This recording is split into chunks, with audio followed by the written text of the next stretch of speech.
Donc bonjour, moi je suis Aurélia, je suis la psychologue du service de médecine. J'interviens aussi à la demande de mes collègues aux consultations externes d'infectiologie en renfort pérenne. Et c'est là que je rencontre du coup les PV-VIH. On va d'abord parler des définitions générales, santé mentale, santé sexuelle, et puis l'impact psychosocial du VIH sur les patients et patientes. On verra ensuite les particularités du territoire et enfin les réflexions que ça peut inspirer à tout un chacun. Le micro est très fluctuant. Dis-moi. Merci.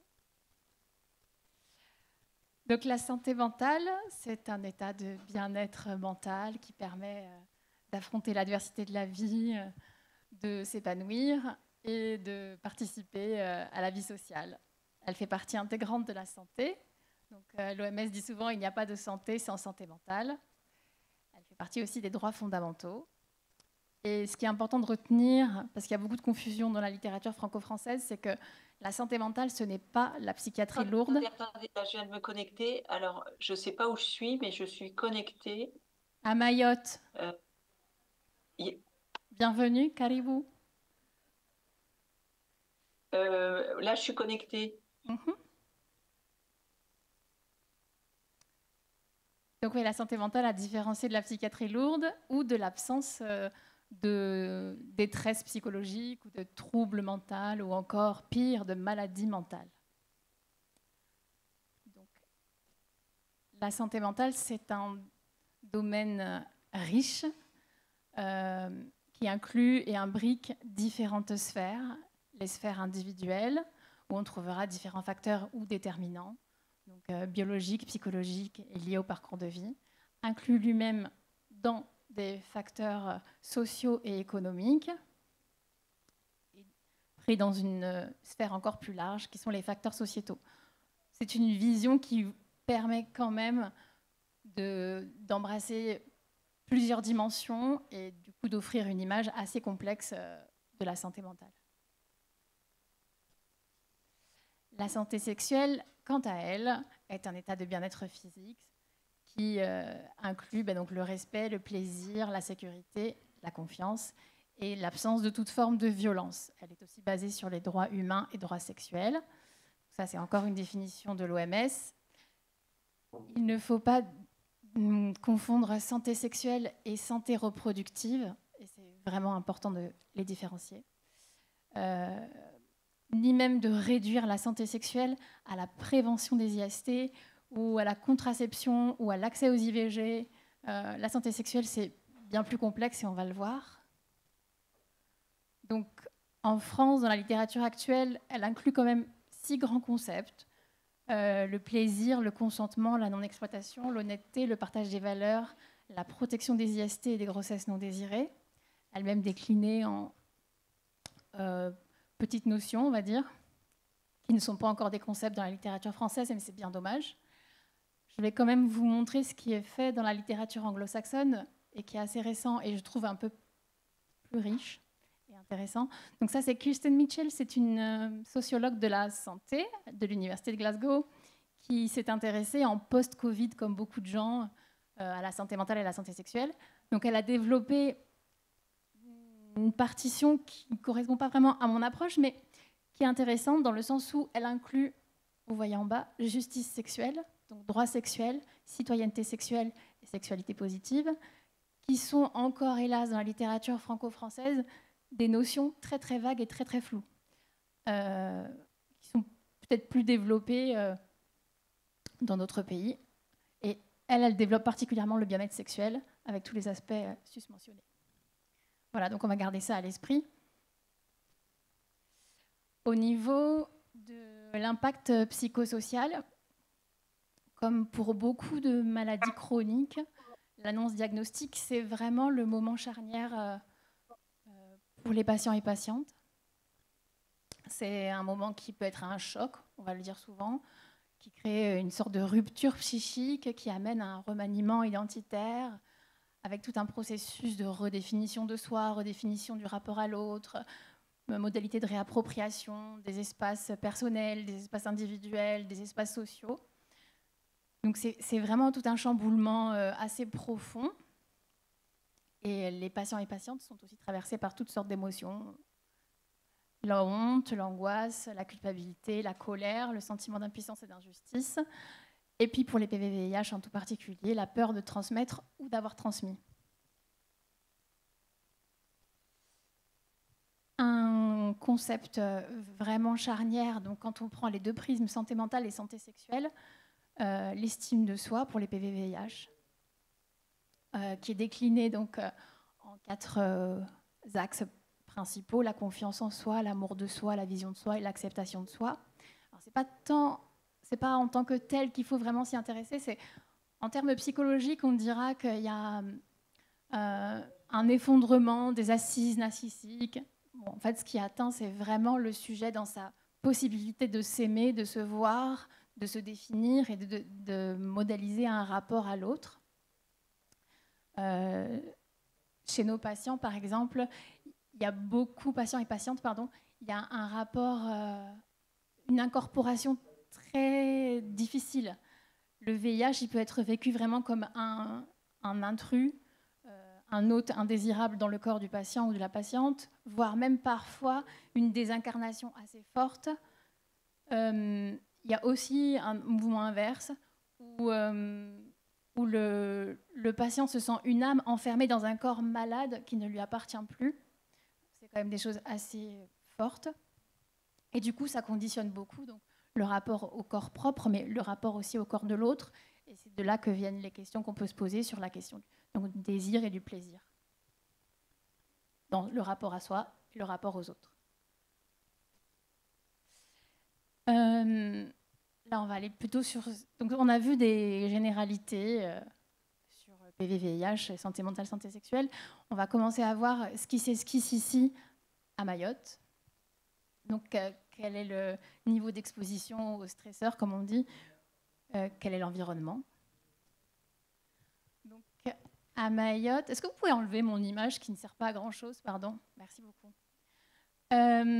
Sur le côté, je vous ai mis j'allais dire les lieux communs, mais c'est plus les choses générales, génériques sur Mayotte. Donc, ce qui constitue l'environnement, la pauvreté. On sait et on le répète et on l'entend très souvent que 3/4 des habitants vivent sous le seuil de pauvreté à Mayotte. L'insécurité alimentaire y est très grande, tout comme l'insalubrité. La migration n'est pas régulée. Mayotte fait vivre à ses migrants des situations d'exception légale. Exception légale, c'est une terminologie qui vient du monde journalistique et qu'on lit et qu'on entend souvent. Ce qui veut dire que ce qui a cours à Mayotte ne pourrait pas avoir cours dans d'autres départements français. Les migrants ont très souvent peur de la PAF quand ils sont en situation irrégulière. Il y a beaucoup de violences urbaines, violences sexuelles, intercommunautaires. Et comme on l'a vu en haut, pauvreté, migration. Conclusion, prostitution de subsistance très importante.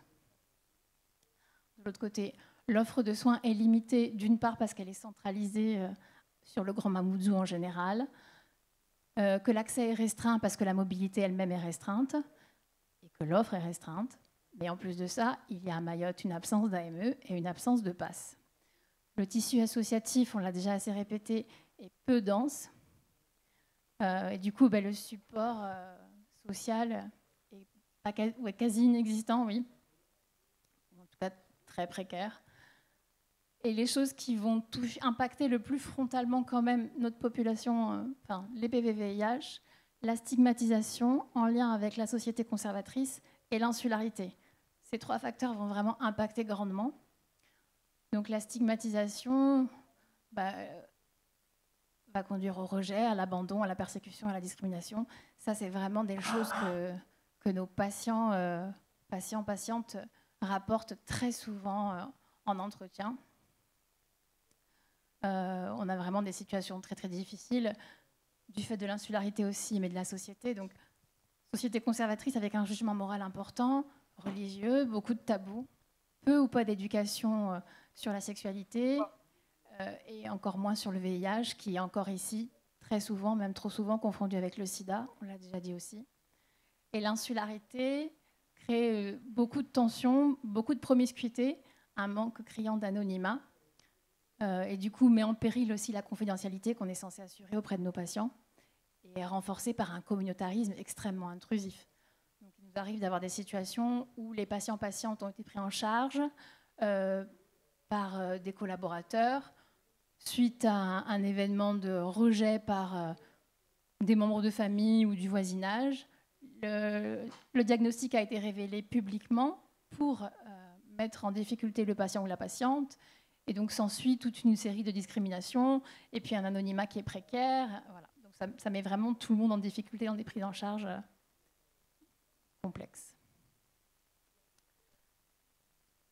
Et donc, qu'est-ce qui se passe de façon générale? On observe vraiment une cascade de ruptures sur un fond de cumul de vulnérabilité qu'on vient d'évoquer. Et ça rend quand même un format qui est proche de l'urgence humanitaire. Et je pèse mes mots parce que je viens du monde humanitaire et de l'urgence en particulier. Le contexte socio-économique et sociétal est très dégradé. Il y a énormément d'incertitudes et d'imprévisibilité, d'angoisse, de perte de contrôle de la part des PVVIH. Le contexte politique mène nos patients sur un mode de survie. Le mode de survie il a été évoqué hier par mes collègues, les infirmières des consultations externes. Quand on a vu la pyramide de Maslow et la stratification des besoins primaires en bas de l'échelle, donc le mode survie, c'est à peu près ça. C'est-à-dire que ça bloque, ça annihile chez le patient la possibilité d'être autre chose que quelqu'un qui doit survivre, qui doit se nourrir, qui doit se loger, qui doit se laver, qui doit subvenir à des besoins primaires. Et ça peut perdurer assez longtemps. Il y a évidemment un sentiment d'exclusion, pas seulement communautaire ou familial, mais il y a un sentiment d'exclusion du système qui n'est pas pensé pour le PVVIH en général, et évidemment énormément de stress. L'impact psychique, bon, j'ai listé les grandes lignes, mais l'impact psychique est vraiment important parce que de fait, on a des effondrements thymiques, c'est-à-dire que le moral du patient va vraiment chuter. Je ne sais pas comment le dire différemment. À savoir que dans la population générale, comparativement à la population générale, les PVVIH, de toute façon, quel que soit le contexte, ont une prévalence majorée de troubles dépressifs ou de troubles anxieux. Et du coup, dans un contexte dégradé comme celui-ci, ils en ont d'autant plus. Voilà. Donc les effondrements thymiques sont importants et les tentatives de suicide aussi. C'est vraiment pas des choses à minimiser. Et surtout, nous n'avons pas forcément les moyens de pouvoir répondre de façon toujours adaptée et en temps voulu, en fait, pour les situations de crise pareilles, quoi. Voilà, donc la cascade de ces événements fait qu'il y a une surexposition aux précarités et de fait, ça exacerbe l'insécurité sexuelle. Là, je vais vous montrer un tout petit état des lieux sur ce qui se passe dans ce contexte particulier. Les chiffres sont tirés de ma patientèle à moi, donc c'est 61 PVVIH, c'est-à-dire on est à peu près sur 11% de la file active totale des consultations externes d'infectiologie. Il n'y en a pas plus parce que ce n'est pas mon poste en réalité. Donc je fais ça bénévolement, comme dirait mon chef. C'est pas vrai, je suis payée, mais je fais ça comme je peux. Donc on va voir d'abord des données socio-économiques. 42% des patients-patientes sont non affiliés. Ça veut dire que parmi ces gens-là, il y en a beaucoup qui sont contraints de reporter ou renoncer aux soins. 39% sont en situation irrégulière. Ça veut dire que parmi ces gens-là, beaucoup ont peur de l'expulsion et sont en insécurité face aux autorités. Ça, c'est important que vous le compreniez parce que, étant donné tous leurs facteurs de vulnérabilité, ces PVVIH peuvent être victimes de vols, d'agressions multiples ou de viols. Et quand c'est le cas, ils ne se retourneront pas vers les autorités par peur d'être j'allais dire déportés, je n'ai pas d'autre mot, expulsés, merci. Et 51% d'entre eux sont sans logement fixe. Alors, 51%, c'est à prendre avec les pincettes parce que j'ai exclu ceux qui sont logés temporairement dans les logements d'urgence. Ça veut dire que ces gens-là, sans le logement fixe, pour l'instant, ils ont une situation qui va être très précaire, qui peut être complètement remise à zéro à la fin de leur logement d'urgence. Donc, ces 51% sont soumis à l'errance, à la dépendance, bien sûr, mais aussi et surtout à toutes sortes de servitudes. Donc, faire des petits emplois pour les gens qui les hébergent, devoir pratiquer des relations sexuelles non consenties, et j'en passe, voire les deux. Voilà. Là, j'ai extrait les thématiques les plus récurrentes des entretiens qui ont été passés depuis 2 ans avec les 61 PVVIH. Donc, sur ces 61 PVVIH, 66% déclarent souffrir d'un isolement social important depuis l'annonce diagnostique. 56% d'entre elles vivent dans une situation où soit elles ont mis sous silence, soit elles ont menti dans leur relation familiale ou dans leur relation de couple. 21% d'entre elles se condamnent au couple. Alors, condamner au couple, c'est une expression de mes patients et patientes elles-mêmes. Elles se condamnent, donc elles restent dans un couple où elles ne sont pas particulièrement épanouies, par peur du rejet, c'est-à-dire que si elles devaient s'aventurer à créer un nouveau couple, elles auraient peur d'être rejetées du fait de leur statut sérologique, ou par représailles. Elles s'imaginent que le compagnon ou la compagne serait au courant de leur statut sérologique et pourrait se venger. 11% sont dans une situation de couple où il y a beaucoup d'emprise et donc dans une obligation sexuelle et donc maintiennent le couple. 10% expriment avoir des rapports tarifés, sachant que moi, je ne vais pas questionner auprès de mes patients ou patientes qui a des rapports tarifés ou pas. Ça, c'est des sujets qui sont abordés de façon selon la base du volontariat, comme on dit. Voilà, ce sont des sujets ouverts. Rapport tarifé, c'est-à-dire qu'il est conclu entre les deux personnes que... Tu veux dire quelque chose ? Pardon. Il est conclu entre les deux personnes que le rapport sexuel sera tarifé d'entrée de jeu. Donc, il est basé sur le rapport financier. 21% des PVVIH, elles, rapportent des transactions sexuelles, c'est-à-dire qu'elles ont eu des rapports sexuels contre échange ou service, parfois des objets, parfois des dons alimentaires, parfois un covoiturage d'une zone A à une zone B, quelqu'un qui allait chercher son enfant à l'école, enfin, ça peut vraiment varier. Et donc la transaction sexuelle, elle n'inclut pas que les femmes, femmes et hommes. 14% expliquent avoir mis s'être mis en retrait de leur vie sexuelle depuis le choc de l'annonce. Alors ces 14% aussi sont à prendre avec des pincettes parce que ça a été évoqué un temps et puis sur certains nous avons pu travailler et les choses ont évolué, mais pas pour d'autres. 5% d'entre eux ont parlé d'un retrait de la vie sexuelle du fait de leur orientation sexuelle. Il y a quand même une grosse stigmatisation des hommes ayant des rapports sexuels avec des hommes, surtout les plus jeunes. Et du coup, beaucoup vivent leur orientation sexuelle comme une haram, comme quelque chose qui n'est pas permis par les lois divines, et du coup voient leur statut VIH comme une punition divine.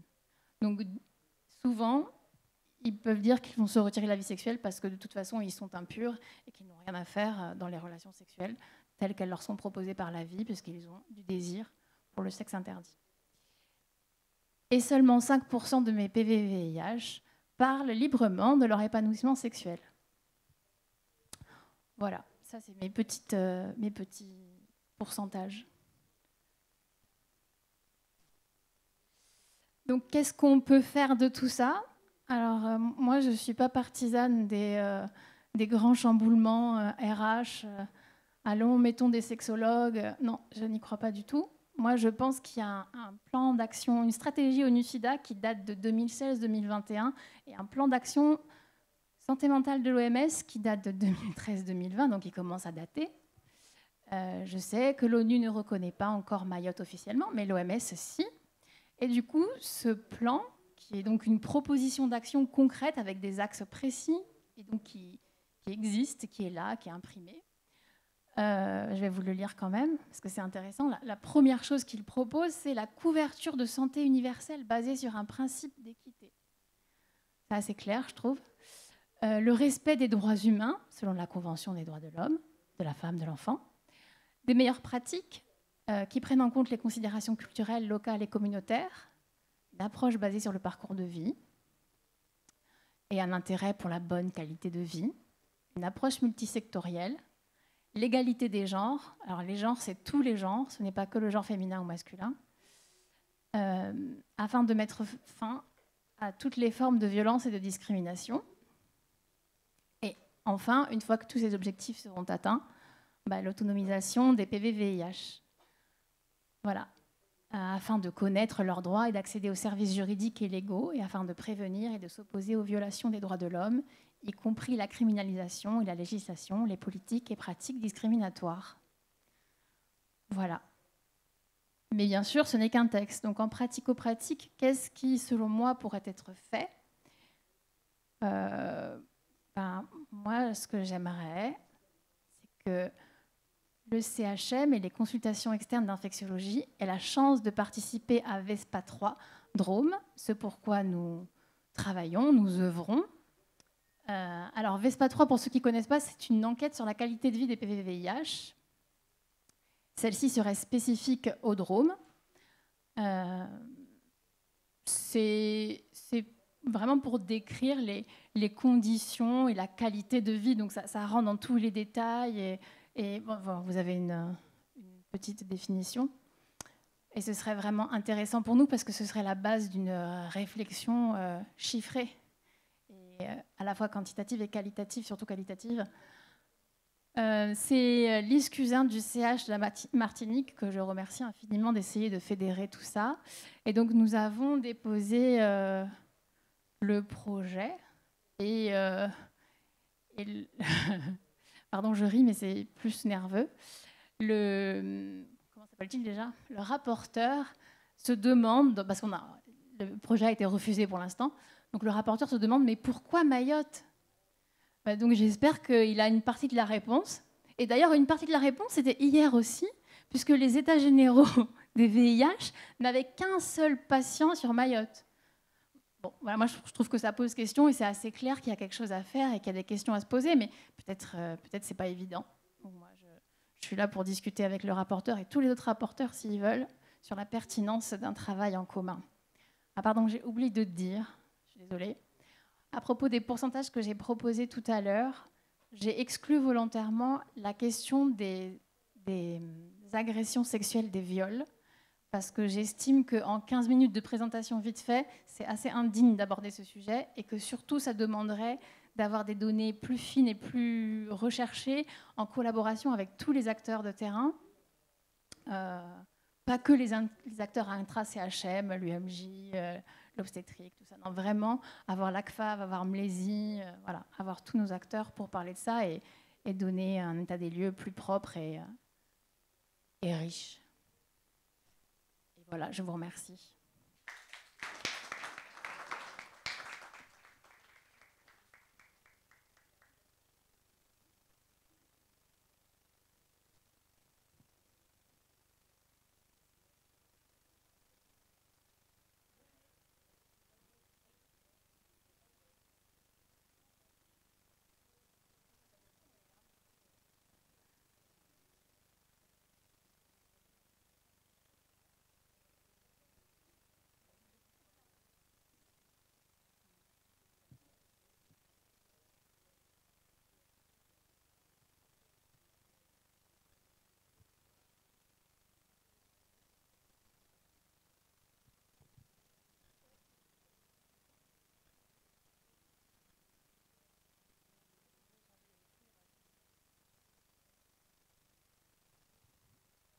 C'est bon ? Ouais, super.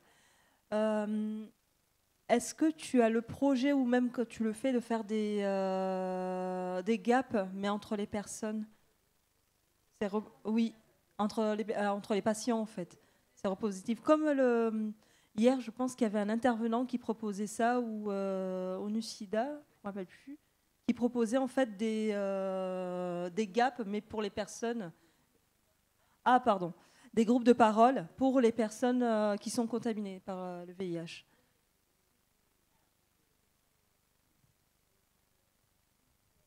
Ouais, c'est une bonne question. C'est en cours d'élaboration. Le problème, c'est que ça demande... alors, la promotion, elle est déjà faite par mes collègues sur l'existence d'une liste pour participer à ce groupe. Mais il faut s'assurer des conditions de confidentialité. Et pour ça, il faut avoir aussi la sécurité d'avoir des gens qui parlent la même langue, par exemple, en même temps. Enfin, c'est plein de contraintes, des gens qui vont pouvoir se déplacer le même jour.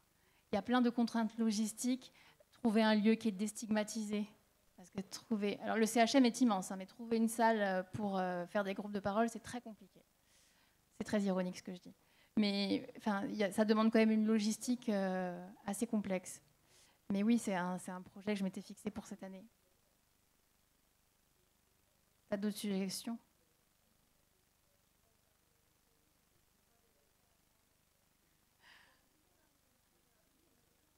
Non mais pardon, on a des locaux au CHM, c'est juste que c'est la guerre pour les obtenir. Il y a des locaux au CHM. Le CHM est très grand. Merci.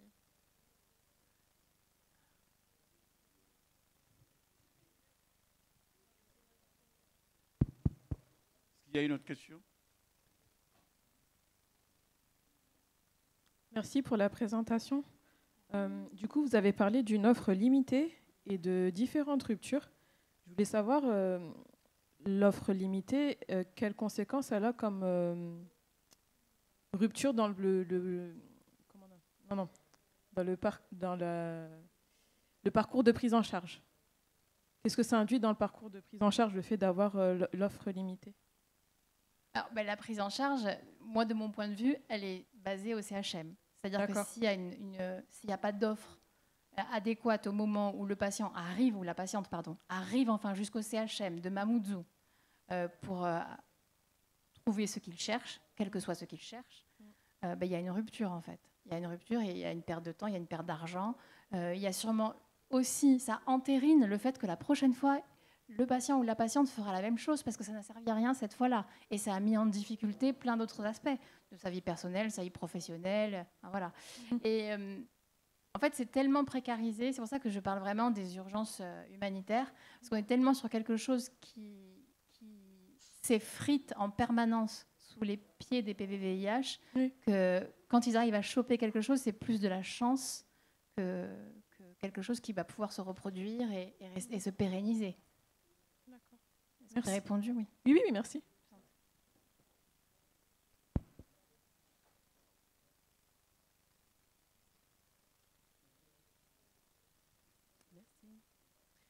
Bonjour, merci pour votre présentation, chers collègues. Donc moi, je suis psychologue dans une unité de psychotrauma à l'hôpital à Aulnay-sous-Bois. Donc on rencontre aussi les mêmes problématiques quotidiennes et également l'isolement qui revient souvent du côté des victimes. Il ne faut pas lâcher votre projet. Je pense que ne pas être résigné, il faut être patient et il faut aller toquer aux portes de l'ARS. Et surtout, faire porter votre projet aussi par d'autres structures. Parce que je pense que les alliances sont possibles. Et d'aller vers un parcours coordonné, ça plaît plutôt du côté de l'ARS. De pouvoir travailler avec d'autres services, comme la mater-gynéco, comme les CMP. Vraiment réfléchir à un parcours de soins. C'est ce qui permettra aussi de mener à bien votre projet. Du conseil. Je vais justement rajouter que quand on est en consultation de PVVIH en tant que clinicien, et que le patient sort, il va voir mes infirmières, mes infirmières me fassent le retour. Ah, pourtant elle ne m'a pas dit. Donc vous voyez, les patients sont beaucoup plus proches de l'équipe des infirmières. Elle va aller encore consulter chez la psychologue. Ah, elle ne nous a pas dit, elle nous a pas dit. Mais ils vont se confier encore beaucoup plus à la psychologue. Donc la psychologue est une pièce maîtresse dans la prise en charge du PVVIH. Je plaiderai encore au niveau des sociétés savantes, après le travail que tu es en train de faire avec le projet, pour que ce soit intégré au niveau de l'unité de maladies infectieuses. Merci en tout cas avec tout le travail. Excusez-moi si je l'ai mis volontaire, c'est pour attirer l'attention que tout ce travail est fait alors qu'on a plaidé, on a demandé, on a réitéré nos demandes et que les ressources humaines, où tu dépends, et ma direction n'ont jamais fait une réponse positive dans ce sens. Merci en tout cas pour tout le travail qui est fait.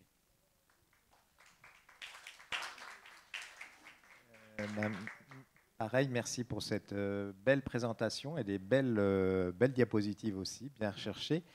Je me posais la question de la barrière de la langue dans l'entretien psychologique, puisqu'il y a plusieurs langues qui sont parlées ici.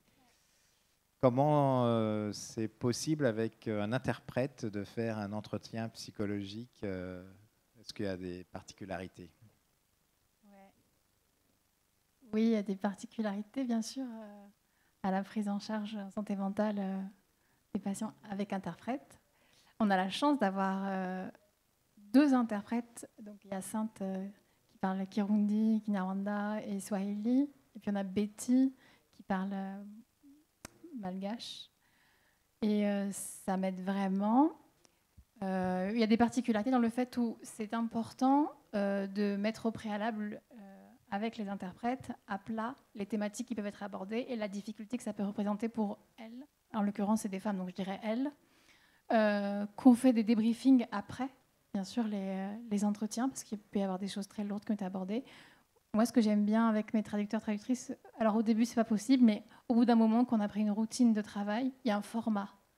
Donc, on fait toujours le point sur ce qu'on a dit la dernière fois. Ça met à l'aise le patient, la patiente et l'interprète. Et puis, on reste sur des terminologies. Je n'essaye pas de faire des périphrases. Je ne joue pas les psychologues cliniciennes à la franco-française. Je ne vais pas, oui, mais que pensez-vous? Non. Je vais sur des questions technico-techniques, pratiques, simples. Et après, on fait en sorte de trouver aussi des compromis dans la langue du patient ou de la patiente pour qu'ils puissent avoir assez d'ouverture pour élaborer ce qu'ils veulent entendre de ce qui a été dit. Mais ça c'est un jeu de finesse qui se fait avec le temps. Ouais. Et ça, par exemple, avec Stéphane, en hospitalisation, on peut le faire maintenant. Je t'en prie. Est-ce qu'il y a une autre question?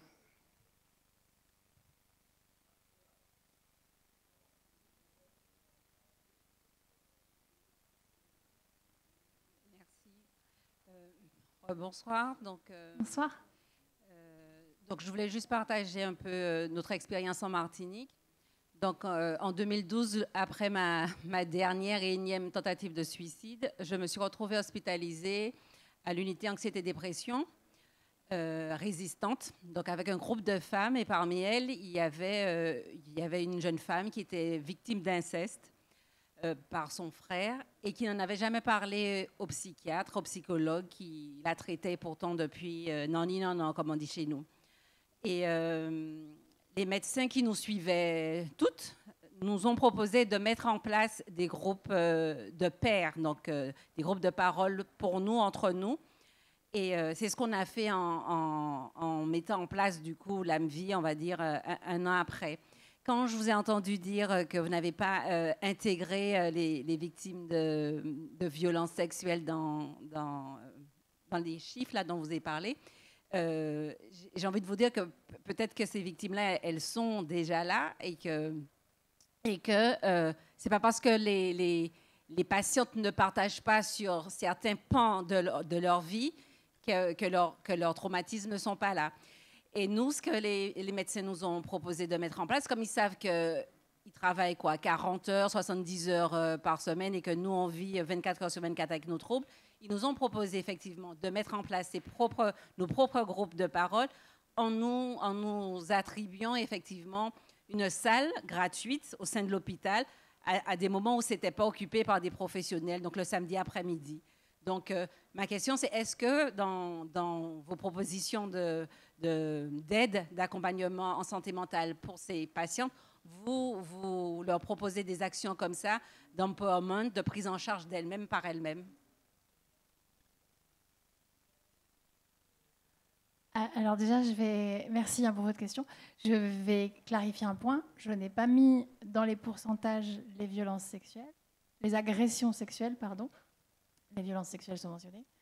Parce que pour moi, en termes de pourcentage, ce serait maltraiter le sujet. En revanche, en séance, c'est une thématique qui est toujours là. Vous imaginez bien qu'avec le contexte que j'ai décrit, on ne peut pas y échapper. En plus, vous rajoutez le contexte de l'insularité, où on connaît les tabous, la silenciation. Donc on sait très bien que ce soit l'inceste ou les violences sexuelles ou d'autres d'un autre type, c'est déjà des sujets abordés. En fait, la question de le travail du groupe ou par le groupe, elle est très compliquée à Mayotte pour l'instant, et beaucoup de populations y sont très réticentes. Il y a eu un moment des pensées de, alors peut-être on va cliver, peut-être on va proposer uniquement les populations malgaches entre elles et uniquement les populations congolaises entre elles. Et en fait, c'était des idées qui sont venues comme ça en discutant avec l'infirmière du Cégide, qui n'est plus là depuis, et avec mes collègues aussi. Mais c'est des propositions qui, en fait, elles-mêmes créent des freins et des stigmatisations, là où il y en a déjà trop. Mais faire au tout venant, ça crée une contrainte où il faut s'assurer que la confidentialité en amont de la préparation du groupe, et à l'intérieur du groupe et a posteriori du groupe, va être efficiente. Et il y a plein de facteurs actuellement qui nous font avoir des réticences. Éventuellement, délocaliser chez les confrères consoeurs serait une situation de compromis. Sauf que ça me demanderait à moi, logistiquement, de quitter mon poste du CHM pour aller chez mes confrères consoeurs. Et ça me demanderait du temps de travail supplémentaire. Mais pourquoi pas? Je ne le ferai pas un samedi, par contre.